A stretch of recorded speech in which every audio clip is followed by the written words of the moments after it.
For anybody tuning in and watching this, this is the third episode of hopefully many episodes that will have at least 10 viewers of Writing with Rob. What I'm looking for are interesting people to have hopefully interesting conversations. One of the things about having those conversations too is I'm looking for people who are, shall we say, smart and humble. So there are certain people I wouldn't be picking for this. Love the intro, right? Okay. Want to race? I can do 28 miles an hour on a throttle. So we're here today with Jill Newton-Moore. I've known Jill for many years from photography circles and know her as a professor at Alverno College, now retired. What we're going to be talking about today is enemy making. And personally, from my standpoint, the idea of dehumanization and what and enemy making in itself has sort of always been fascinating to me, but I don't claim to be very knowledgeable about it. I only know it from experience. Yeah. So, Jill, if you could give yourself an introduction here. My name is Jill Newton-Moore, and I retired 2 years ago from Alverno College. It's been that long? Yeah, can you believe it? No. I was there for 33 years. We're such a small school that everybody ends up teaching a lot of the classes that the department offers. So my very first full-time semester in, 87, my department chair started saying, okay, here's your teaching schedule for the semester. And, writing courses and intro to communication stuff, that was great. And then she handed me a folder for a class called Practical Applications of Language Analysis. And I thought, what on God's green earth is this? I hadn't studied linguistics. Are we going straight or? Yeah, let's go straight. Okay. It's a pretty bridge. It is. It's a good place to do grad shots and engagement shots. Anyway, so this class was really about looking at language and paralanguage, which is anything that accompanies language, and that can be gestures, clothing, anything that accompanies language in as part of the message. Right.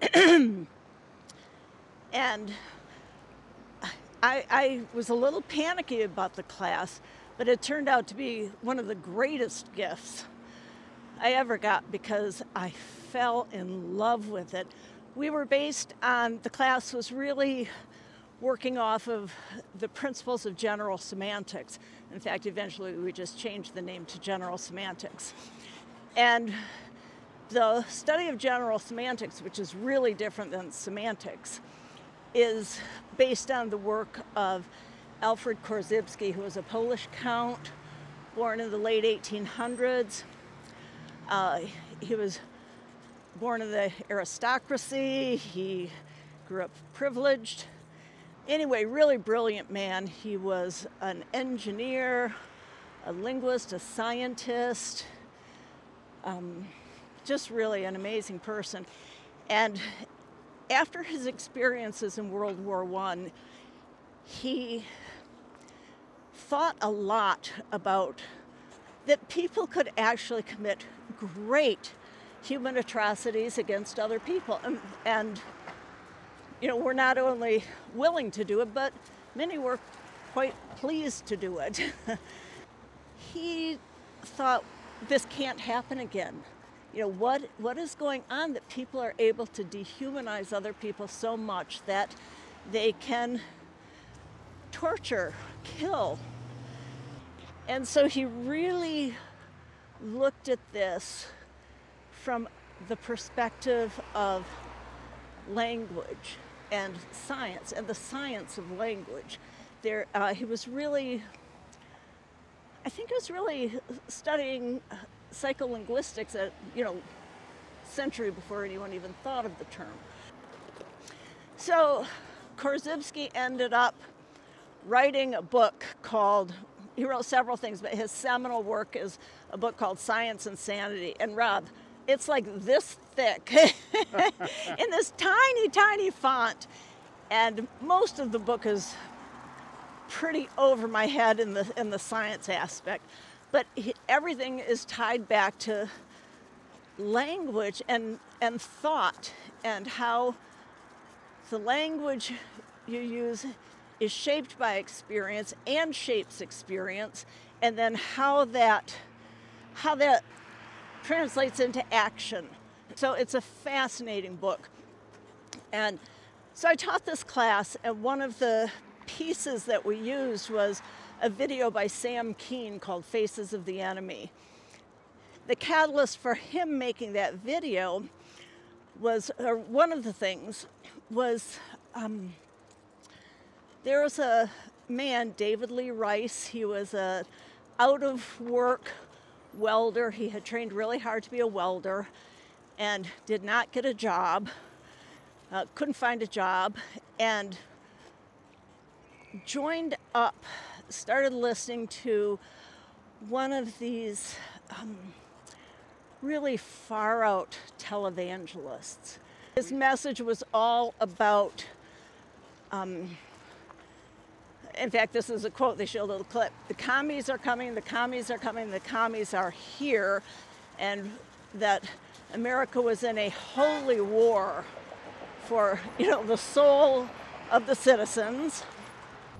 Do whatever you can, you are a soldier in a war.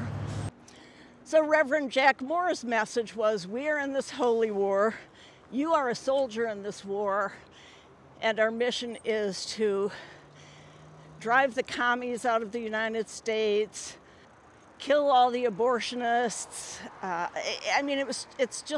It's the worst of what you can imagine. So this guy, David Lee Roth, David. I was going to make that joke a minute ago, but I didn't want to interrupt you. I know. Every time we showed that in class, I kept saying, it's not David Lee Roth, it's David Lee Rice. Anyway, he took this message to heart, and he was angry and depressed and frustrated from not having found a job, and he decided that this was the fault of the commies and the foreigners that Jack Moore talked about. He had heard that this family, somebody said, oh yeah, they're commies. They weren't. He went to their house on Christmas Eve, knocked on the door, pretending to deliver a package, a gift, and he murdered all four of them, the parents and the two young kids. He beat them to death with an iron, and then I think ended up stabbing their beating hearts. Just a horrible thing. And when he was arrested and questioned, he said, I am a soldier in a war, and they are the enemy, and it is soldiers' job to kill the enemy. And Sam Keane was so struck by this. In the video, he actually meets with David Lee Rice several times and interviews him. It's really powerful. So that got him really looking into this and looking into propaganda, just all of the ways that we make enemies. Also, of course, looking at how do we deconstruct that? How do you, in a way, deprogram from that? So to be able to teach this was wonderful, and I got really, really interested in it. Students had to select a hate group, and we used the Southern Poverty Law Center and ACLU resources, because Right. This had to be somebody that the SPLC or the ACLU had deemed a hate group, and they have pretty strict criteria. Not everybody qualifies. Right. So the students then would really study this group. In fact, I had a student, African-American student, who joined the Ku Klux Klan back when all you had to do was fill out a form and mail in $10. She used a fake name and set up an email Right. account just for that. Now, of course, you have to put in your driver's license and verify your email and all that stuff. So I thought, boy, you are a brave woman. What was the movie with the guy who joined the Ku Klux Klan and then the FBI? Oh, what was that? That was fabulous. That was amazing. That was an amazing movie that I can't remember the name I know, of, look but at I us. can link in video Yeah. and pretend like I knew the name. I could even voice it over if I wanted to. BlacKkKlansman. Wasn't it BlacKkKlansman? Oh, yeah. That was That fabulous. was phenomenal. Beautiful. Well done. Adam Driver was Yeah. brilliant in that. So anyway, I got so involved in this, in teaching it, and of course, as you know, responsible professor, I was always updating my materials, although always going back to Korzybski's work and S.I. Hayakawa, former senator of California. He was one of Korzybski's students, and he wrote a book, Language and Action, and then later changed it to Language and Thought and Action. And that book made Korzybski's work much more accessible to the layperson, to the person who wasn't a scientist. So, go ahead. So you're saying for me? And me, yes, and my students. You know, a couple of students, I didn't require the Korzybski text because, again, it's huge. Yeah. But several students, I recommended it, and I also had a couple of copies that I lent out, and some students got it and read it, but people struggled with it. Right. But anyway, Hayakawa's book was completely accessible. Hayakawa took all of it down to some really clear, accessible theories and formulations. And this is what my students used in deconstructing or examining and identifying which of these theories, principles, models, they could see the hate groups using. And their eyes just opened so wide, and the students said, oh my God, oh my God, they're doing exactly what he talks about in chapter 7 with social cohesion and social control, or what he talks about with levels of abstraction and the process of abstraction. I had many students, I still have students, when a hate crime happens. Do you remember when a shooter went into the mosque down in, where was that? Was it Racine, St. Francis? Oak Creek. Oak Creek, that's right. When that happened, I immediately got texts and emails and Facebook messages from former students. Those were Sikhs, right? Yes. That was Yeah. And like super nice people, peaceful people, but he'd been trained. Yeah. It's almost like military training. It's definitely brainwashing. See, that's one thing that gets me is so much of it is about self-interest, greed, power, all of this stuff. That's part of the human condition. The only thing you can do is kind of get people to recognize the signs.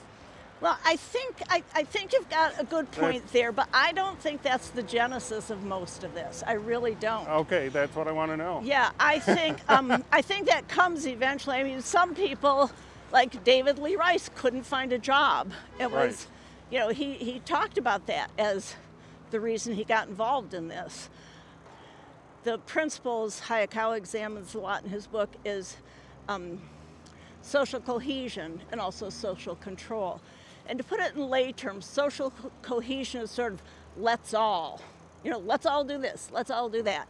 Right. Let's identify as a group and act together. And social control is you better, or you better not. Right. So I think that social cohesion is a big factor for a lot of people. I really do. I think that there's a wonderful book I read, I think it's in the Alverno Library, called Women of the Hate Movement. And it's so good, just deconstructing how women get brought into hate groups. But before, like, the 90s, women were not part of hate groups at all. Like in the Ku Klux Klan, women couldn't go to meetings.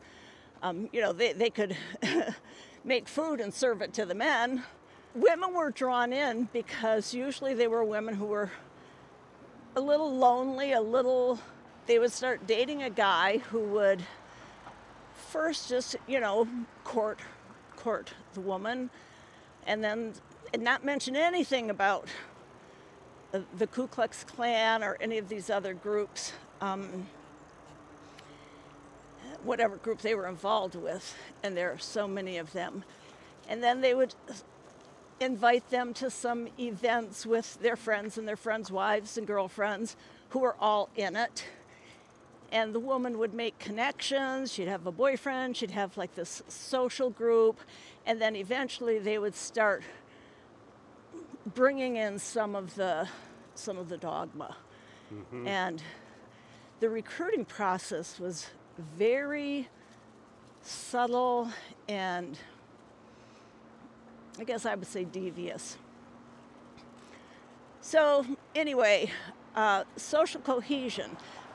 Back to the point that I think Mm-hmm. that's really the starting point for a lot of people. People want to belong to something. And, Maslow's hierarchy of needs has had a lot of criticism. There's a lot of writing on it, that, it is not this linear process. And the criticism is valid. Nevertheless, I think that Maslow clearly identified that a real basic need or desire of humans is to be part of a group.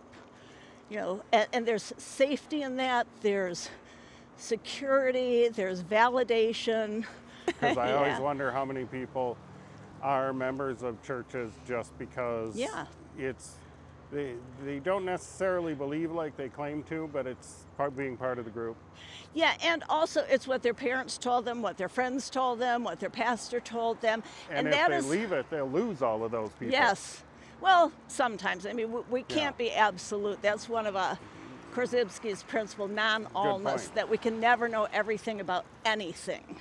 We can only learn, or we can only really know what we experience.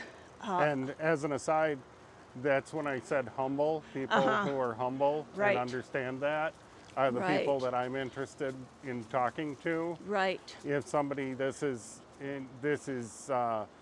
from a photographer standpoint, Yeah. and somebody I work in a camera store. Mm-hmm. Excuse us. Hi. How you doing? Good.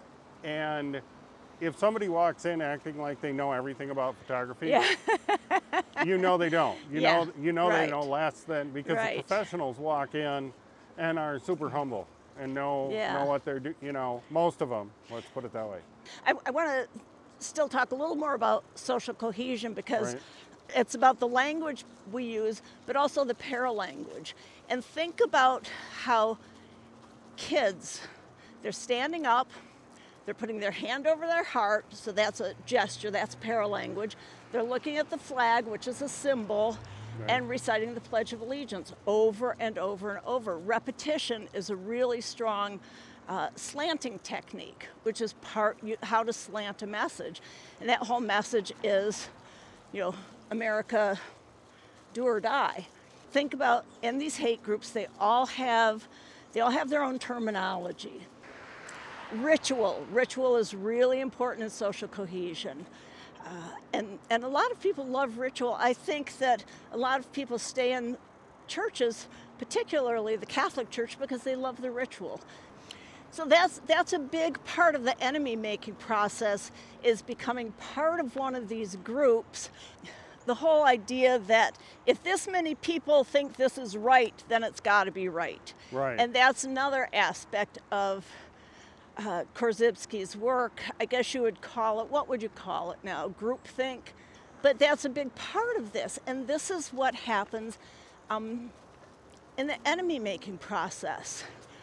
You want to be part of something, and maybe you have some experience of having, I don't know, everybody I know who's a big, can I get just a little bit political right now? You sure can. Everybody I know who's a real QAnon. And I Right. don't know many, but I do know a couple members of my family who no longer speak to me. Many had some incident, like David Lee Rice. A friend of theirs got mugged by a Hispanic person. Right. And so now they hate all Hispanics. And of course, they don't think about the 10 friends who were mugged by white people, you know? Right, right. Because that's the group they're in. And that's part of this process of abstraction and consciousness of abstraction. So that goes really into the enemy making process. This process of abstraction where, you know, if I held up a pencil and said to you, Rob, what is this? You'd say, it's a pencil. And that's pretty concrete. Actually, on a more concrete level, or specific level, it is this mixture of this kind of wood and this kind of lead and this kind of, you know, whatever other things. The actual elements that are in it is the thing. Right. And the word pencil, this is one of the big, big principles of general semantics. The word is not the thing. So when you apply the word pencil to it, you have already abstracted. You have dropped out specific characteristics.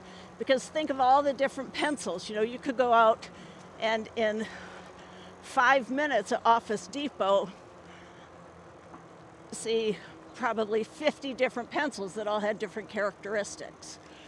So then maybe it becomes a mechanical pencil. Okay, well that's fairly specific. That's one of those. That's one of those. Or a number 2 pencil. Dixon Ticonderoga. There you go, okay. But if we put that into a larger category of manual writing instruments, then you include pens and markers and crayons and all sorts of stuff. And if we put that into the category of writing instruments, we're going to cut in here on the left. Okay. Then we add in computers, etc., skywriting. And then if we put all of those into communication tools, then we have just blasted it wide open. Look at how many communication tools are strapped to your bicycle right now. Right, right. You know, cameras, microphones, recorders, this, that, this, that. That is the process of abstraction. And that's what one of the things that happens in hate groups is that the people who are the target of the hatred are put into this classification that's huge. And the classification there's so many levels of abstraction between, you know, that human being, that bag of skin and bones and blood, from that to, you know, the language people use to describe their the victims of their hatred. And I just wouldn't repeat it. I mean, you can think of some, but it goes so far beyond what the layperson knows.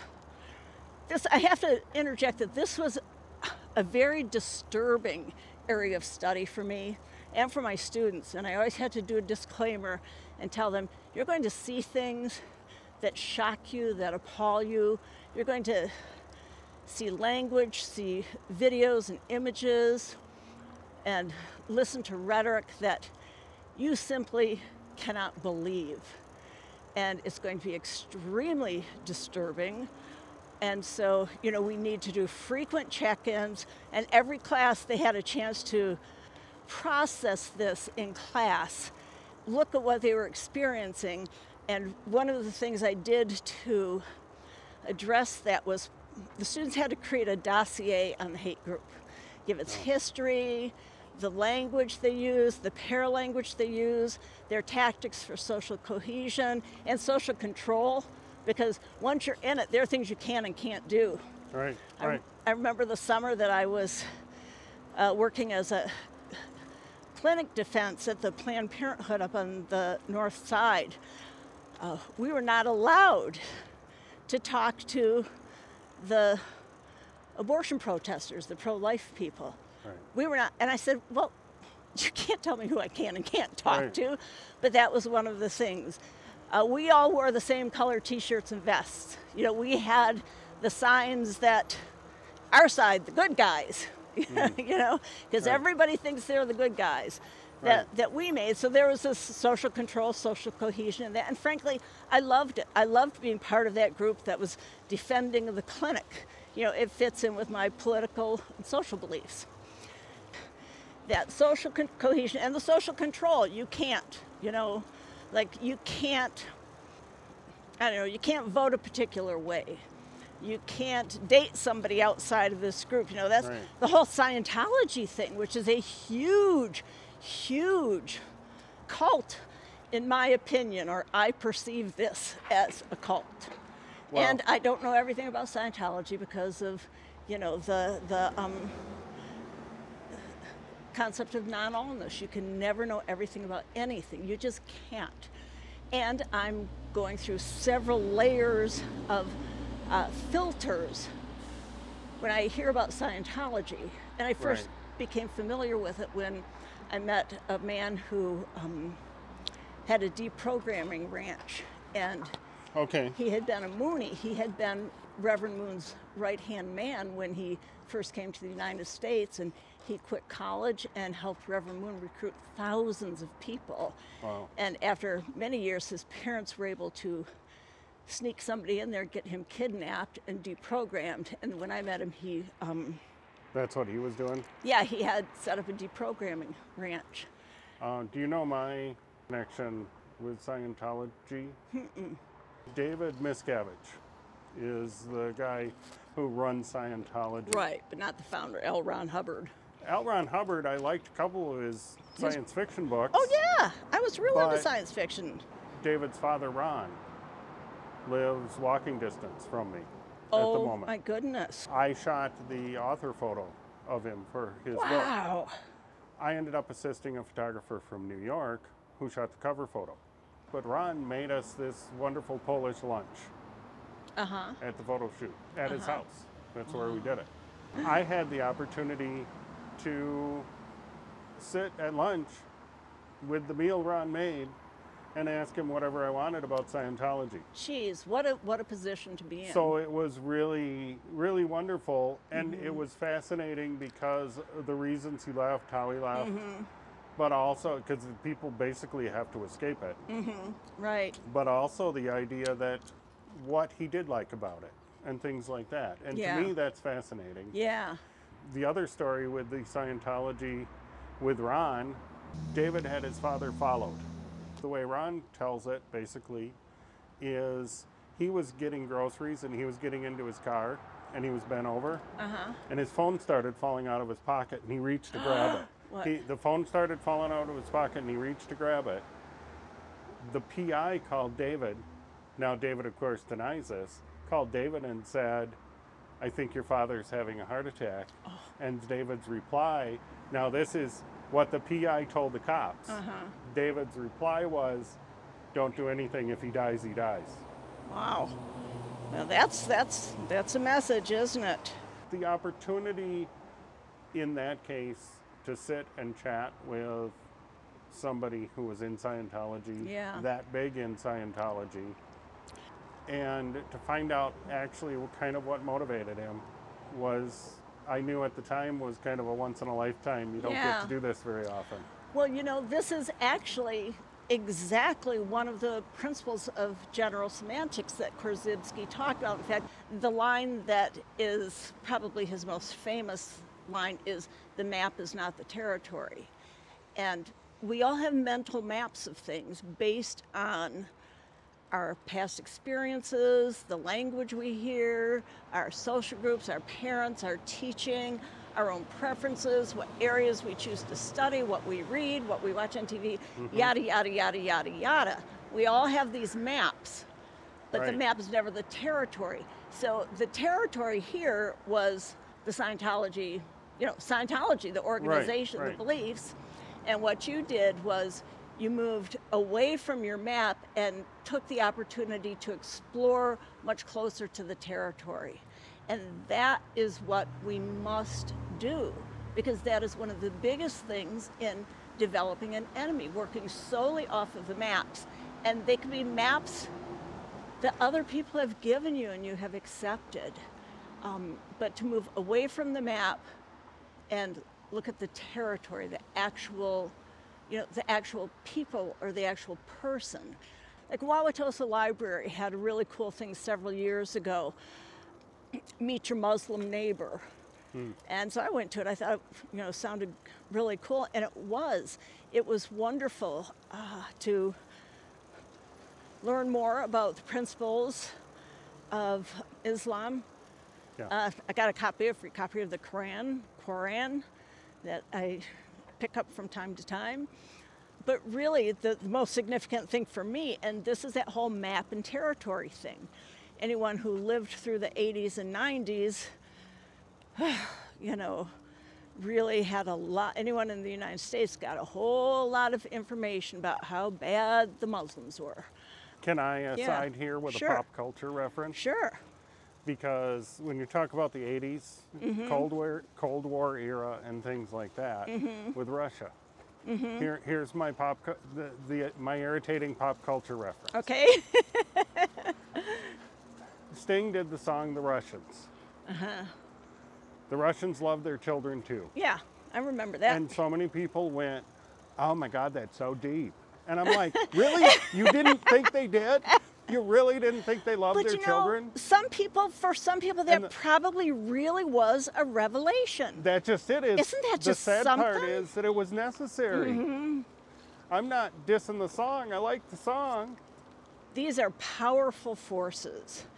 The forces behind enemy making and the forces behind the formation and sustainability, although you hate to use the word in this context, of these hate groups can be countered.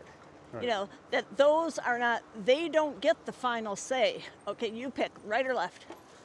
I have no idea where we are. Well, let's go left. Okay. Okay, you'll have to tell me how fast I'm going.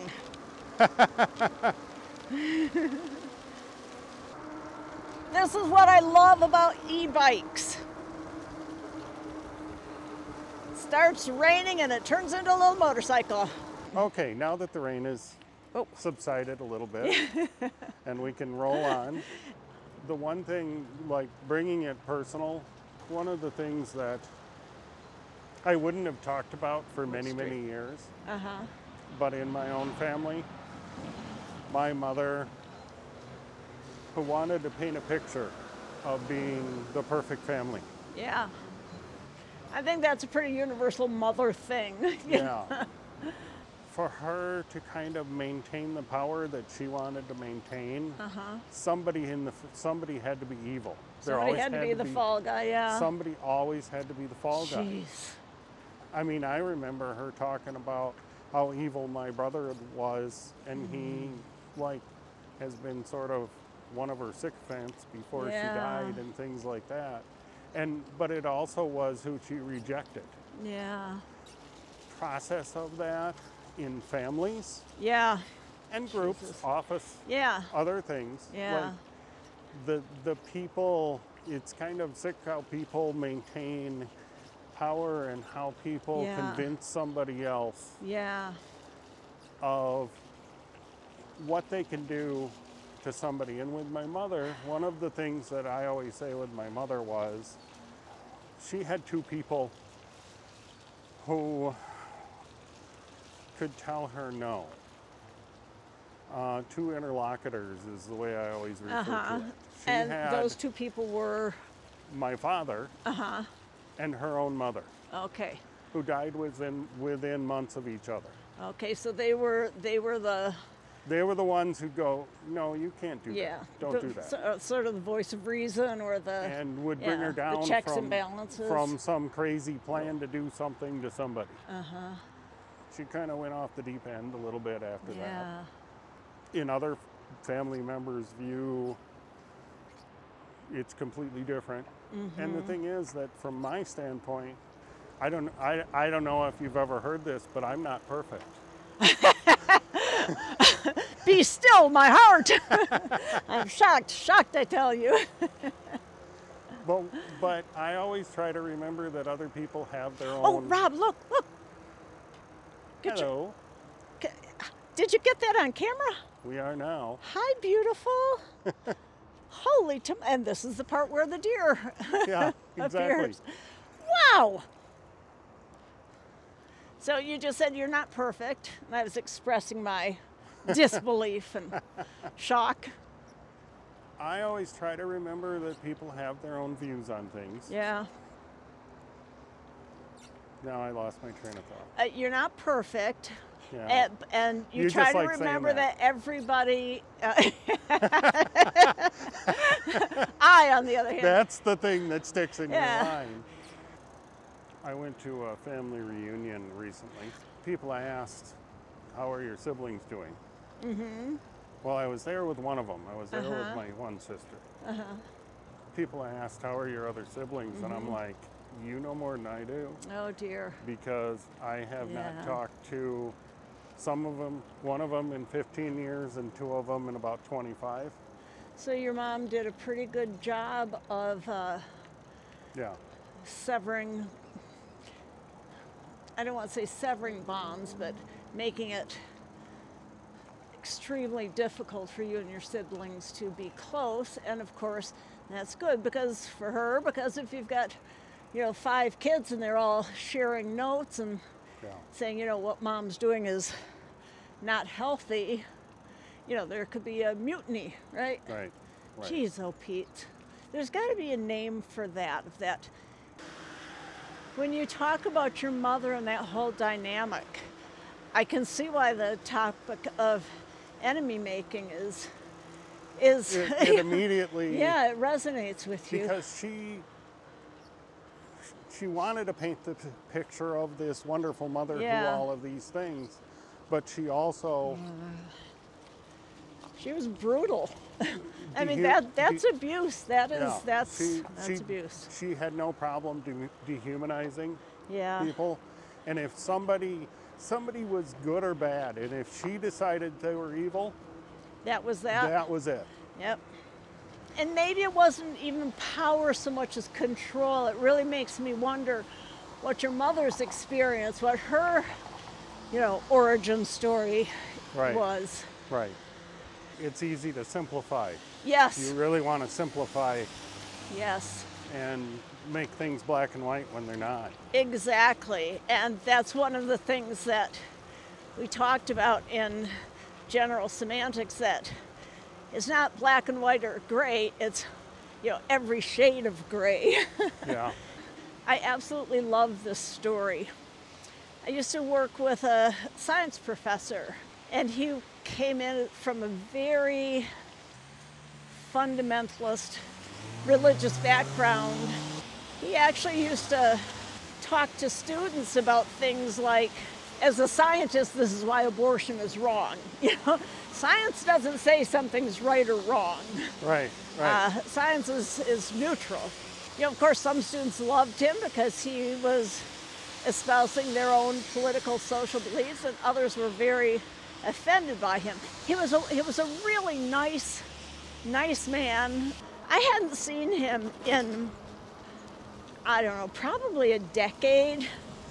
A couple years ago, I went to a church in Bayview, the Tippecanoe Presbyterian Church, because they have a homeless shelter. It's an overnight shelter. And they have beds for about 20 people. No, I think it was about 27. And people could check in at something like 5 o'clock at night, get a hot meal that we ate in community, and then everybody had a pallet and a sleeping bag and blankets and 2 big plastic bins to keep their stuff in, their blankets and stuff. And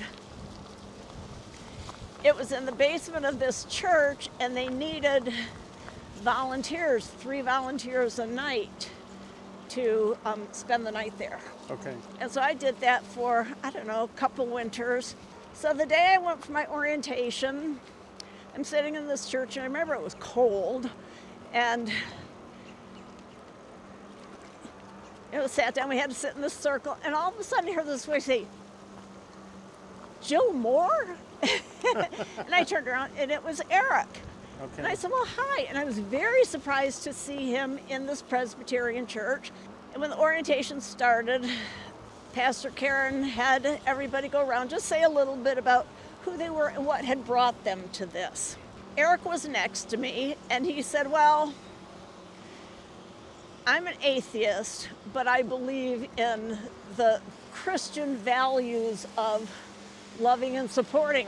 And I tell you, my teeth almost fell out when he said I'm an atheist. Yeah. So afterwards I said, what is the deal here? You know, you were the last person I would have thought I'd hear those words from. And he said, and Eric was a good critical thinker. He said one day he was driving somewhere and he saw a sign. And I think it may have been on a church. But the sign said, why do you believe what you believe? And something about that struck him. So he spent, I think he said, you know, the next month or two pondering that, and pondering it the way a scholar would. Mm-hmm. You know, really looking at it deeply and looking at different perspectives and different notions.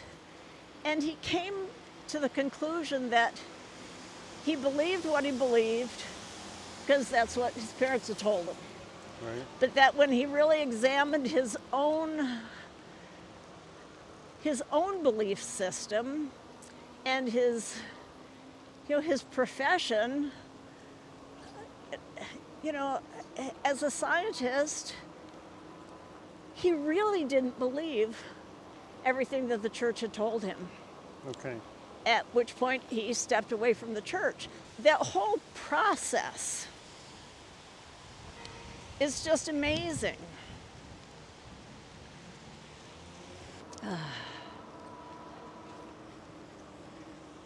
Oof.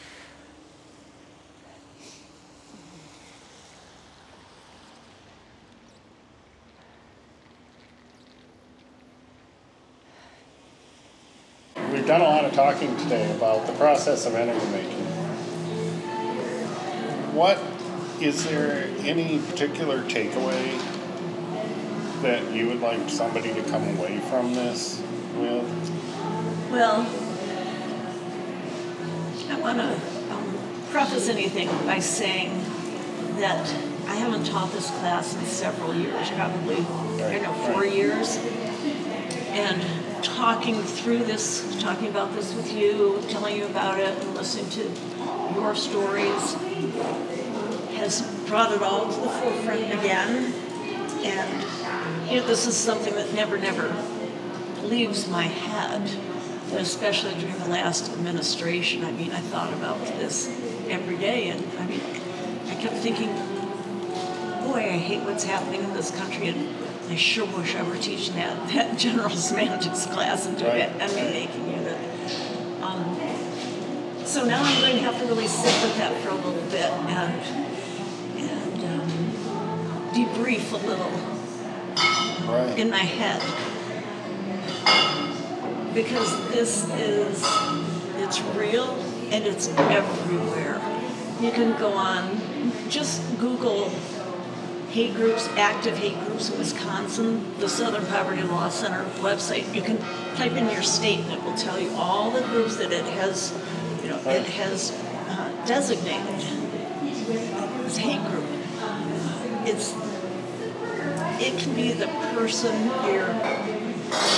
you're standing next to at work. Anybody can be in one of these hate groups, and anybody can be actively engaged in creating and sustaining the idea of an enemy, and through that process, through the dehumanizing that comes about because of the high-level abstractions and all of the social cohesion around that hatred, that's what leads people to be able to do things like, we just had the anniversary of Matthew Shepard's death. He was attacked and tied up behind a truck and dragged until he died because he was gay. It's appalling. So I guess the takeaway I have is really twofold. I'd like to leave people with. One is be aware, educate yourself. If you are concerned about just the virulent spread of hatred and the dehumanizing process that leads people to to hurt, maim, kill others, you have to be aware. The Southern Poverty Law Center and the Anti-Defamation League are two of the best resources to really find out what's going on in your own backyard. You have to be aware of this. And you have to be willing, I think, this is my perspective, but I think people who are appalled by that process have to be willing to take whatever action they can. Even if it's, if somebody tells a racist joke, you say, I find that very offensive. Don't ever say anything like that around me. Or speaking of when you see somebody being bullied. That everyone has to be, everyone who finds that appalling, that says, yeah, but what can I do? You can do things. You can take a lot of action. You can get involved in American civil liberties union. You can speak up where a voice needs to be heard. Where you see injustice, you call it out. I think that's good. Thank you very much for doing this. And thanks for asking me. I really enjoyed this.